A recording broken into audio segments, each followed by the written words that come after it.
देते हुए ये व्यवस्था है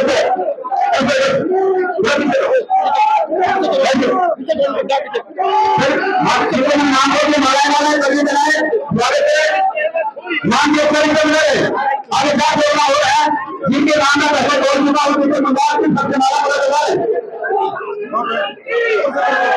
शेर पे आ जाओ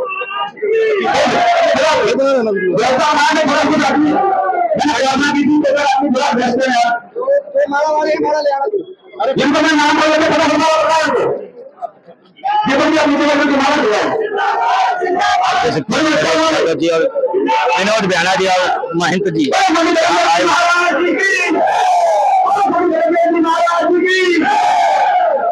विधायक गांधी को चर्चा कराने के बाद प्रोग्राम हो गए ये बड़ी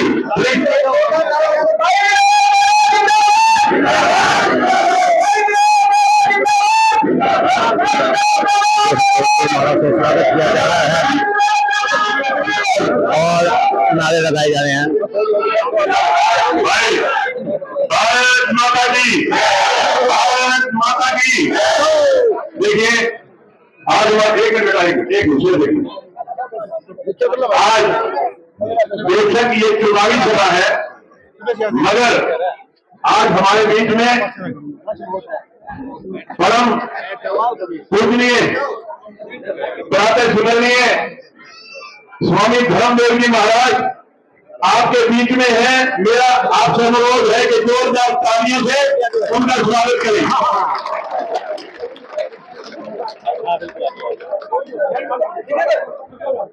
माता रहने थोड़े से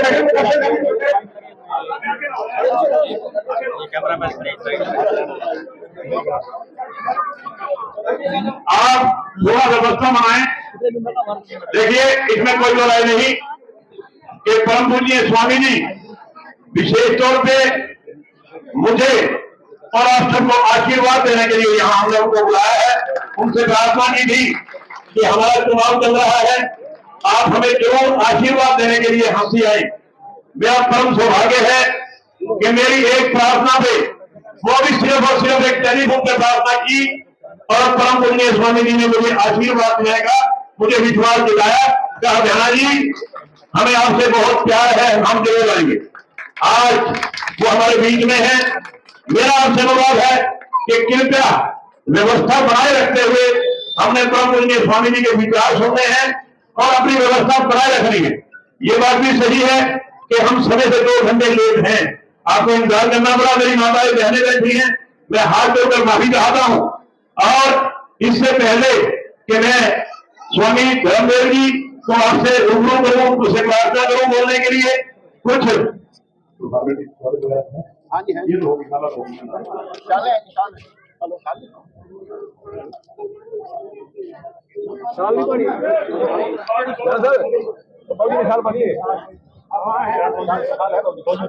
शाल है पगड़ी है पहले तो व्यवस्था बनाऊंगा आप सबको नीचे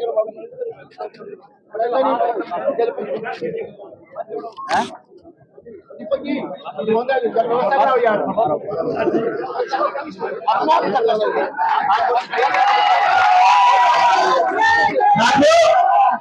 मैं प्रार्थना कर रहा हूँ भाई व्यवस्था बनाए। हमारी बातें हो चुकी एक बात कि किसी हिस्से से भूल रही हो, किसी कार्यकर्ता से गलती रही हो, कोई ऐसी बात हो, भारतीय जनता पार्टी का प्रयास सवाल हूँ। आज महाराज जी के चरणों में शीश नवा प्रार्थना कर रहा हूँ। ये ध्यान किसी को गलती हो उस गलती को माफ करते हुए छोटी गलती के चक्कर में बड़ी गलती मत लेना। ये संदेश देना और ज्यादा से देगा धन्यवाद। मैं प्रार्थना करता हूँ मेरे सेवक जी 2 मंत्री आएंगे और व्यवस्था करेंगे तथा घना साफा के बाद महाराज जी महाराज जी के लिए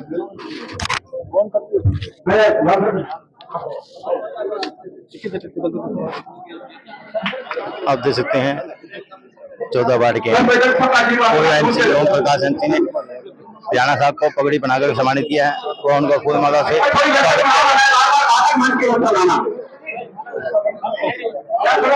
पीछे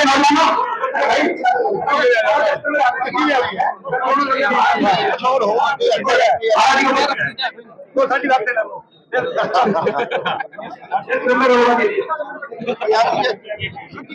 धन्यवाद।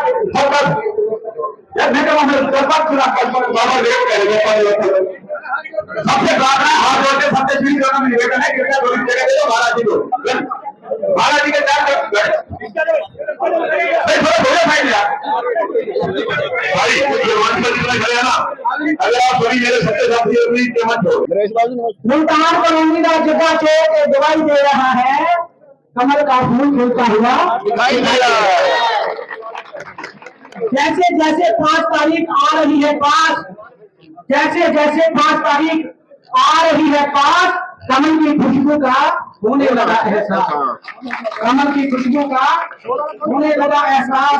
चारों तरफ से आ रही है आवाज, चारों तरफ से आ रही है आवाज, बीजेपी पार्टी अयोध्या यादव मित्रों देख लेना 8 तारीख को कमल ही खिलेगा।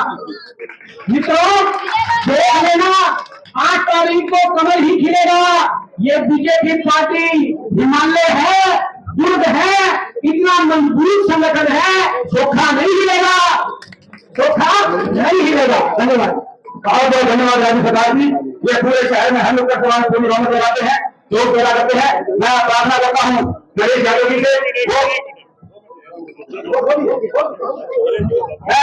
ध्यान साहब मैं प्रोफेसर नरेश जी को खुलता खुलता तो भोजन के 5 मिनट मालूम था, ये मैं बात बताऊंगा जी लाभ भोज आ रहे हैं।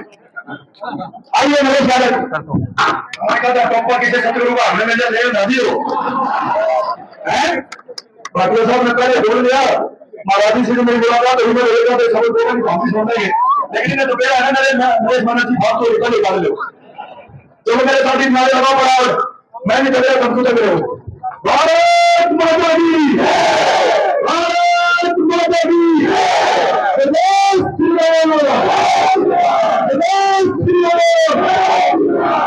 बहुत ही पूजनीय वंदनीय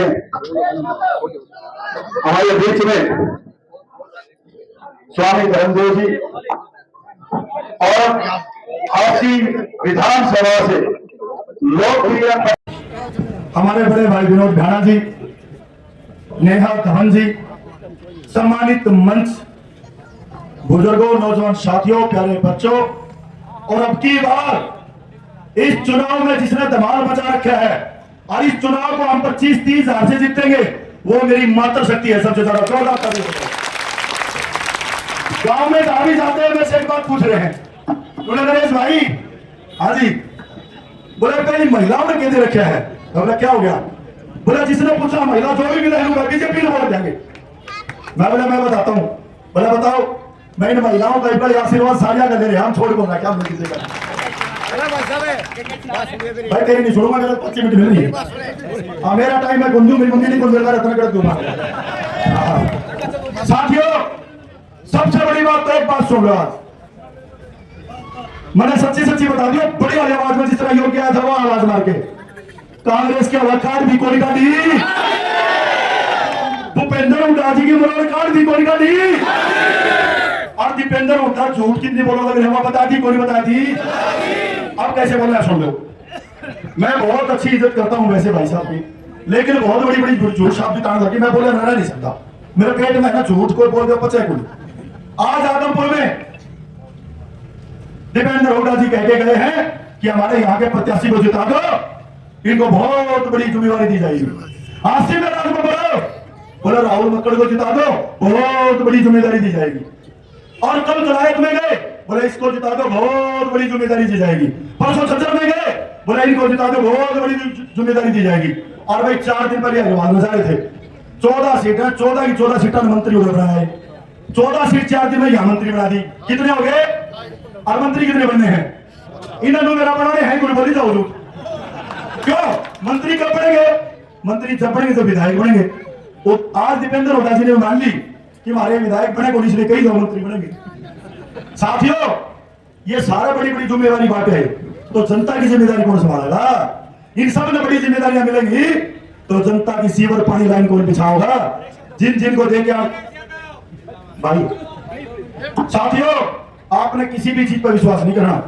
आज तो एक ही चीज सच्चाई है, जिस दिन से विधायक जी के साथ आया हूं, कोई एक भाई खड़ा होकर बता दे कभी गलत बयानबाजी या झूठी बयानबाजी या झूठा वादा किया हो। एक वादा करके आए थे साथ कि टीम मेरे जुड़ चुकी है और विनोद बियाना विधायक बनेंगे। और दूसरी बात नहीं, नायब सैनी ने वादा किया कि विनोद बियाना जी हरियाणा सरकार के नंबर 1 कैबिनेट मंत्री बनेंगे। और आपको नजर आ रहा है आज जग्गा चौक की सभा ने यह साबित कर दिया है कि 25,000 से ऊपर की जीत विनोद बियाना जी की तय है। और खामोश तो वो लोग होंगे, खामोश तो उन लोगों को होना पड़ा जिन्होंने बड़ी बड़ी छाती पीट के कहा था कि कांग्रेस पार्टी का प्रत्याशी बंडारी पहुंच चुका है और 50,000 की लीड शुरू हो गई है, 1 लाख वोट लेंगे, 1.25 लाख वोट लेंगे। मैंने लगा इनके पिपे छोटे भड़ गए आए को नहीं उनमें, तो वोट तो जनता ने देने हैं यार, आपकी क्वालिटी को मिलने हैं। साथियों 5 साल के अंदर जो प्रत्याशी आपके सामने है, एक भाई भी जगह चौका खड़ा होकर बता दे 4.5 साल दुष्यंत चौटाला डिप्टी सीएम 16 महकमे आरसी की पिछली बार तस्वीर और तकदीर पूरी बदल जाती।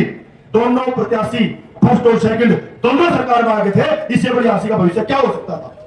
साथियों विधायक जी ने 5,000 अगर काम किए तो 10% काम 16 महकमे वाले का और डिप्टी सीएम के नीचे रहने वाले का भी फर्ज बनता था, जो आज आपका कांग्रेस का प्रत्याशी है।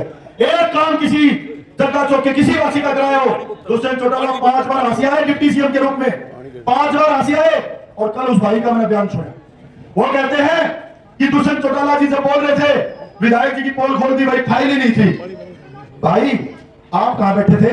मैंने बयान दिया था उसी टाइम, सारे हंसी वासियों को याद होगा। राहुल मक्कर दुष्यंत चौटाला के बराबर में बैठे थे, विनोद बियाना जी विधानसभा के अंदर जिले की मांग कर रहे थे और वो कच्चा बुद्धि वाली अकल दिखाते हुए डिप्टी सीएम के साथ हंस रहे थे जब उन्होंने ये कहा कि आरसी की फाइल नहीं है। क्या मजाक बनाया आरसी का? आरसी का जिला बनने को मजाक बनाते हो। एक सारे के बीच में कहूं विनोद बियाना जी ने 25,000 का चुनाव जिता दो, कैबिनेट मंत्री बन क्या होगा? जब तारीख पूरी बात बताइए, आज 100% जिला बनाया, कोई बता नहीं बनता हो।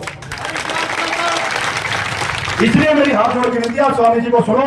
मैं तो यार कॉमेडियन अच्छा आदमी हूं, जिसे फिर आ जाऊंगा। आज हम स्वामी जी को सुनाएंगे और हमारे पास बहुत समय है, मैं तो पिंडा छोड़ूंगा, आगे बढ़ लूंगा, मैं तैयार है मेरे लिए। आपका बहुत बहुत धन्यवाद। और स्वामी जी से कह एक आशीर्वाद चाहता हूँ, 25,000 तो हमने मोटा बांध रखे स्वामी जी, ये बात बड़ी बात और मार्केट आशीर्वाद का टोपरा जितना आपका नाम है। और अब की बार मैं आपको बता देता हूं, ना जानते हो तो स्वामी जी भी गुड़गांव से प्रत्याशी होने वाले थे, लेकिन स्वामी जी ने इच्छा नहीं जताई, बोला मैं विनोद बियाना को मंत्री बनाऊंगा, बाद में देखूंगा। और हमारा 4 साल चढ़ रहा था, मैं भी स्वामी जी आऊंगे तो भाई हमने दोनों जगह खड़ा होना पड़ेगा। लेकिन स्वामी जी ने कल एक बात पक्की सोच रखी है, बोला जितना आशीर्वाद इकट्ठा करे होना सारा विनोद बियाना जी लेके जाऊंगा। बहुत बहुत धन्यवाद, बहुत बहुत धन्यवाद। गणेश जी मेरे साथ चले, लाल सड़क से फोन आ रहे हैं। जाऊंगा भाई मीडिया है, भाषण रिकॉर्ड कर लूं, मैं बाद में सुन लूंगा। अच्छा जी, राम राम।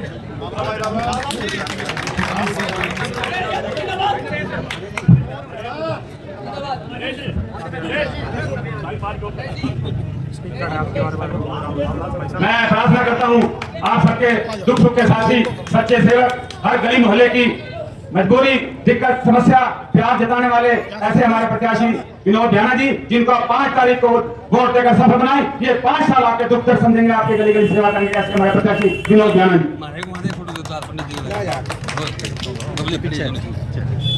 न्यूज में देखिए मंच पर विराजमान परम पूजनीय प्रातः स्मरणीय जो विशेष तौर पर मुझे अपना आशीर्वाद देने के लिए आए,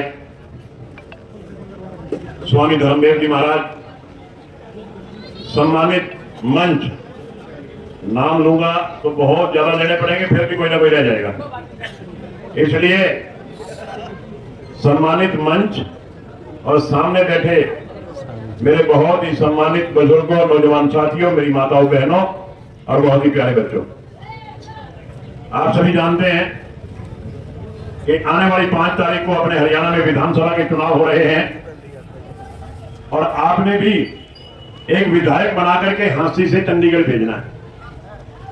2 पार्टियां चुनाव लड़ रही हैं, 2 ही प्रत्याशी मैदान में।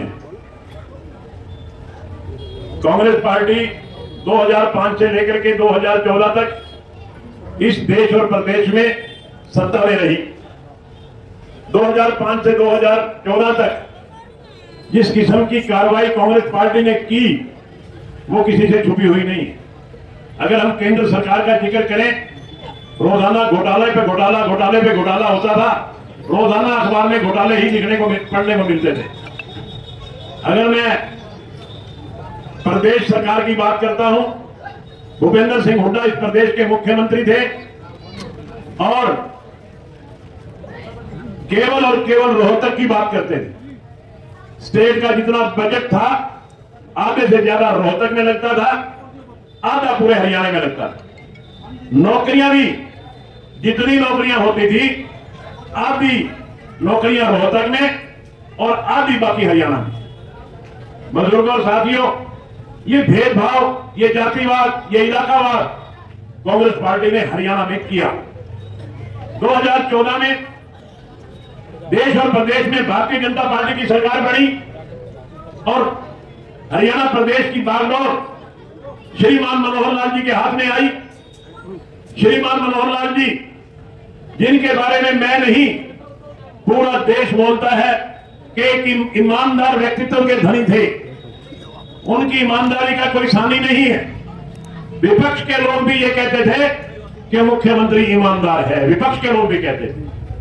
उन्होंने एक नारा दिया, सबका साथ सबका विकास, हरियाणा एक, हरियाणवी एक। ना कोई जातिवाद, ना कोई भेदभाव, ना कोई इलाकावाद, ना कोई भाई भतीजावाद। पूरे हरियाणा में समान विकास करवाया जाएगा। पूरे हरियाणा के साथ समान व्यवहार होगा। खर्ची और पर्ची को बंद करके बिना खर्ची और बिना पर्ची नौकरी दी जाएगी और गरीब आदमी के उत्थान के काम भारतीय जनता पार्टी ने जो किए हैं वो अपने आप में एक मिसाल है। आज 80 करोड़ लोग मुफ्त राशन ले रहे हैं, ये भारतीय जनता पार्टी की देन है। आज हमारी बहनों को 500 रुपए का सिलेंडर मिल रहा है, ये भारतीय जनता पार्टी की देन है। आज 5 लाख रुपए तक का इलाज फ्री कर दिया, ये भारतीय जनता पार्टी की देन है।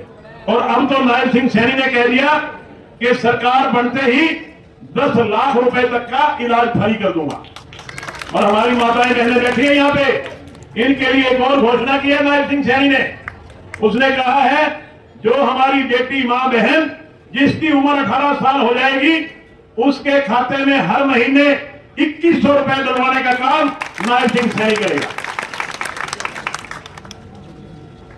और हमारी बेटियों के लिए जो घर से कॉलेज पढ़ने जाएगी, हर बेटी को एक एक स्कूटी सरकार देगी।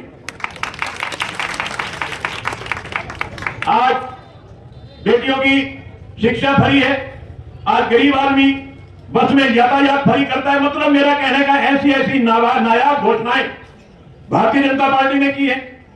और जहां तक कानून व्यवस्था का सवाल है, मैं आपको याद दिलवाना चाहता हूं 2005 से 2014 तक इस प्रदेश में कानून व्यवस्था की कितनी बुरी हालत थी। रोजाना अखबार में पढ़ते थे फला जगह मर्डर हो गया, फला जगह गोली चल गई, फला जगह डकैती हो गई। और मैं तो हांसी की बात करूं, हांसी के लोग तो स्वयं भुगत भोगी हैं। आपने और हमने भुगता है हांसी को। किस तरह से हांसी में क्राइम होता था। रात को हमारे दुकानदार भाई दुकान बढ़ा के आते थे, सुबह जब दुकान खोलते थे तो शटर के नीचे से एक पर्ची लिखी मिलती थी जिसमें लिखा होता था 10 लाख रुपए भेजवा देना, नहीं तो अंजाम भुगतने के लिए तैयार रहना। ये हांसी में भुगता है। हांसी में कई दुकानदार गोली के शहीद हुए केवल और केवल फिरौती ना देने की वजह से। हांसी के लोग इतने भयभीत हो गए थे कि शाम को 7 बजे दुकानें बंद हो जाती थी। सुबह जब बाजार दुकान में जाते थे तो भी भय से, आमतक से महसूस करते थे कि भगवान करे शाम को ठीक ठाक घर आ जाए। रात के 8 बजे 9 बजे अगर हमारे बच्चे कहते थे कि हम थोड़ा काम है बाजार जाके आते हैं, माँ बाप कहते थे जमाना खराब है बेटे, सुबह कर लेना, काम नहीं जाना। हमारी प्रॉपर्टी की कीमत घट रही थी, हमारा व्यापार घट रहा था। हमारे कई व्यापारी पलायन करके चले गए, हांसी छोड़ के चले गए, क्योंकि हांसी में डर का माहौल था, हांसी में भय का माहौल था। बुजुर्गों और साथियों, हमारे दुकानदार भाइयों के पास 2 नौजवान लड़के आते थे और पैंट शर्ट खरीद करके जब दुकानदार पैसे मांगता था तो उसको दुकानदार को जवाब मिलता था, दे देंगे पैसे, आया सलाट साहब पीछे लेनी है, मेरा किसकी सरकार है। ऐसे ऐसे शब्द हमारे दुकानदार भाइयों के खिलाफ यूज होते। बड़ा खून खोलता था कि हम एक शरीफ संस्कृति के व्यक्ति हैं, हम लड़ाई नहीं कर सकते, हम गोली नहीं चला सकते, हम लाठी नहीं मार सकते। मगर बुजुर्गों और साथियों, आपने ठीक किया, समय आने पर उन बदमाशों को, उन गुंडों को, उस गुंडा सरकार को वोट की चोट मार करके आपने हमेशा हमेशा के लिए सत्ता से बाहर कर दिया। बुजुर्गों और साथियों, 10 साल से भारतीय जनता पार्टी की सरकार है। आज मुझे खुशी होती है कि मेरा हांसी खुशहाल हो रहा है, हमारा हांसी दिन दुगनी रात चौगुनी तरक्की कर रहा है। आज मेरा व्यापारी भाई खुश है, आज मेरा दुकानदार भाई बड़ी बढ़िया ढंग से दुकानदारी कर रहा है। सवेरे अपने आराम से दुकान खोलता है, शाम को निश्चिंत होके, चाहे वो 9 बजे दुकान बढ़ाए, चाहे वो 10 बजे दुकान बढ़ाए, उसे किसी किस्म की चिंता नहीं होती। अपनी मर्जी से दुकान खोलता है, अपनी मर्जी से दुकान बढ़ा के आता है। बुजुर्गों साथियों, आज हमारी प्रॉपर्टी की कीमत बढ़ रही है, आज हांसी में व्यापार बढ़ रहा है, आज हांसी में विकास हो रहा है, आज हांसी सुंदर बनता हुआ नजर आ रहा है। ये सब भारतीय जनता पार्टी की देन है। बुजुर्गों साथियों, आज फिर एक बार चुनाव की बेला आई है और भारतीय जनता पार्टी ने मुझे आपके बीच में भेजा है चुनाव लड़ने के लिए। मैं 32 साल से आपके बीच में आपकी सेवा कर रहा हूं, आपका खूब आजमाया हुआ हूं, आपके बीच रहता हूं, हमेशा आपकी दुख तकलीफ को अपनी दुख तकलीफ समझता हूं। आपके और मेरे में राजनीतिक संबंध नहीं समझता, आपके और मेरे में अपने पारिवारिक संबंध समझता हूं। उसी पारिवारिक संबंध की वजह से हमेशा आपके बीच में रहता हूं, आपकी समस्याओं का समाधान करना अपनी ड्यूटी समझता हूं। और दूसरी तरफ जो कैंडिडेट हैं उनके बारे में भी आप अच्छी तरह से जानते हैं। बहनों और भाइयों, 2019 में चुनाव हुआ, मैं भारतीय जनता पार्टी का कैंडिडेट था, वो जेजेपी के कैंडिडेट थे। मैं चुनाव जीत गया, वो चुनाव हार गए। कुदरती क्या ऐसा सिस्टम आया कि दोनों पार्टियों की सरकार बनी, भारतीय जनता पार्टी और जेजेपी ने मिलकर सरकार बनाई। मैं विधायक बना, मेरा मुख्यमंत्री था तो उसका उप मुख्यमंत्री था, जिसके पास 15 डिपार्टमेंट थे। मैं तो गिनवा सकता हूं, और गिनवाने की बात नहीं होती, विकास अपने मुंह से बोलता है। आज मैं गारंटी से कहता हूं कि विपक्ष के लोग भी ये मानते हैं कि हांसी में विकास हुआ है, हांसी बदला बदला नजर आ रहा है। आज ये बच्चा बच्चा मानता है, और हजारों हजारों करोड़ रुपए के काम हमने हांसी हल्का में करवाए हैं। बुजुर्गों और साथियों, वो भी मेरे बराबर के कैंडिडेट थे, उसकी भी सरकार थी, मेरी भी सरकार थी। मैंने अपने दायित्व का पूरा निर्वाह किया, मैंने अपनी ड्यूटी को पूरा निभाया, मैंने हजारों हजारों करोड़ रुपए के काम करवाए। जहां 4-4 दिन तक पानी खड़ा रहता था, आज मैं गारंटी से कहता हूं कि पूरे शहर में 5 घंटे के बाद जितनी मर्जी बरसात हो जाए, 5 घंटे के बाद कहीं भी एक बूंद पानी नहीं होता। ये मेरा दावा है। बुजुर्गों साथियों, वो भी बराबर में कैंडिडेट था, सरकार उसकी भी थी। फर्क केवल इतना था, मेरा मुख्यमंत्री था, उसका उप मुख्यमंत्री था। उप मुख्यमंत्री को कमजोर नहीं था, 16 महकमों का मालिक था। क्या कभी उसने उप मुख्यमंत्री को बुला करके कोई शहर की समस्या रखी? क्या कभी 50-100 आदमी इकट्ठे करके उसकी समस्या सुनी? क्योंकि आप भी तो सत्ता में थे, आप भी लोगों की समस्याएं सुन सकते थे, आप भी लोगों की समस्याओं का समाधान कर सकते थे, आप डिप्टी चीफ मिनिस्टर से जो मर्जी करवा सकते थे। मगर नहीं, पूरे 4.5 साल सत्ता में रहे। सत्ता में रहते हुए कभी किसी पब्लिक से लिंक नहीं किया, कभी किसी से कोई दुख तकलीफ नहीं पूछी, कभी किसी की समस्या का समाधान नहीं किया, कभी हल्के के लिए कोई मांग नहीं रखी, कभी हल्के के लिए की समस्याओं को डिप्टी चीफ मिनिस्टर को बताया नहीं। और आज वो कहते हैं मुझे विधायक बना दो। साथियों, आप अच्छी तरह से जानते हैं कि विधायक की जिम्मेवारी बहुत जबरदस्त जिम्मेवारी होती है। मुल्तान कॉलोनी के लोग कहते हैं, रात को 12:30 बजे मेरे पास आ गए बिजली के लिए कि हमारे बिजली नहीं है। 12:30 बजे उठ करके मैं यहाँ आया, ये मुल्तान कॉलोनी के लोग बैठे। 12:30 बजे उठ के आया, यही 12:30 बजे एक्सीएम को बुलाया, एसडीओ बुलाया। लगे थे 2 घंटे, जब तक बिजली नहीं आई मैं यहीं बैठा रहा। आप दबाएं। साथियों, राजनीति करता हूं, ईमानदारी से कहता हूं, राजनीति राज करने के लिए नहीं करता, राजनीति सेवा करने के लिए करता हूं। कभी भी मेरे मन में यह नहीं आया कि तू विधायक बन गया, मंत्री बन गया, ऐश कर ठाट कर। सिर्फ एक मकसद है कि मेरे हांसी हल्के के लोग खुश रहें, खुशहाल रहें, किसी किस्म की कोई समस्या इनको ना आए। मेरी हमेशा हमेशा यही इच्छा रहती है, और हमेशा आपकी सेवा में रहा हूं। मैं हर मंच पे ये बोल रहा हूं, हर गांव में जा रहा हूं। एक बात जरूर कहता हूं मैं कि रात के 12 बजे भी अगर कोई किसी ने मेरा दरवाजा नॉक किया है, रात के 12 बजे भी अगर किसी ने मेरा दरवाजा खटखटाया है, मैं रात के 12 बजे भी उठ करके मैंने उसकी बात सुनी है और उसकी समस्या का समाधान किया है। और अगर एक आदमी भी पूरे हल्के में ये कह दे कि भ्याणा साहब हम आपके पास रात के 12 बजे गए थे, आपने दरवाजा नहीं खोला, आपने हमारी बात नहीं सुनी, मैं अभी की अभी वोट नहीं मांगूंगा, इलेक्शन छोड़ के घर बैठ जाऊंगा। अगर एक आदमी भी ये कहता हूं।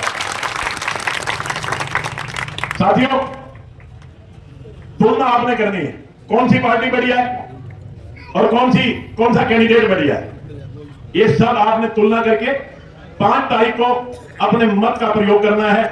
मैं तो आपसे निवेदन करता हूं, हाथ जोड़ के प्रार्थना करता हूं कि अपने भविष्य के लिए, अपने बच्चों के भविष्य के लिए भारतीय जनता पार्टी ही एकमात्र ऐसी पार्टी है जो कानून व्यवस्था का राज दे सकती है, जो गरीब का उत्थान कर सकती है, जो हमारे जवान को बिना खर्ची बिना पर्ची नौकरी दे सकती है, जिसका संकल्प है हमने इस देश को सोने की चिड़िया बनाना है, जिसका संकल्प है हमने इस देश को विश्व गुरु बनाना है।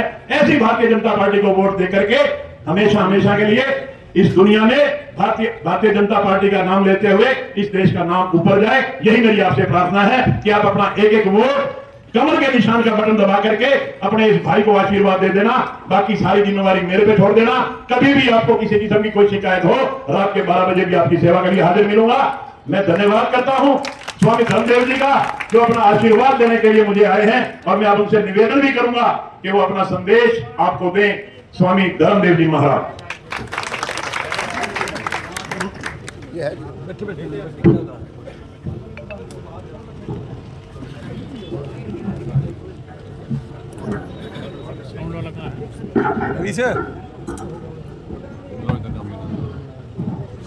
श्री राम जय राम जय राम, श्री राम जय राम जय राम, श्री राम।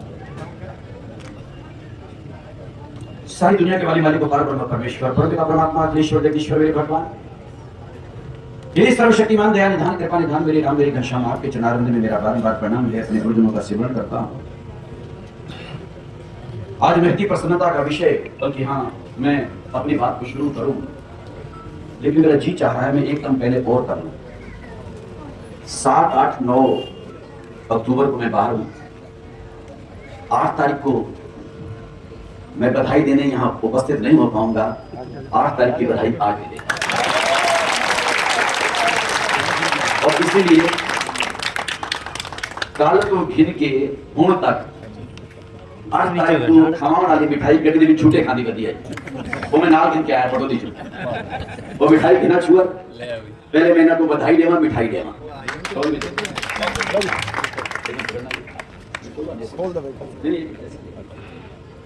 ये 8 तारीख के मेरे प्यारे भ्याना जी, बधाई, बहुत बहुत बधाई। आप महाराज की जय, धर्मदेव महाराज की जय, धर्मदेव महाराज की जय। बैठो ले प्यारे, ज्यादा समय में नहीं लूंगा, पर 7, 8 ज्यादा से ज्यादा 10 मिनट पर, इससे नीचे समापन करने का प्रयास करूंगा।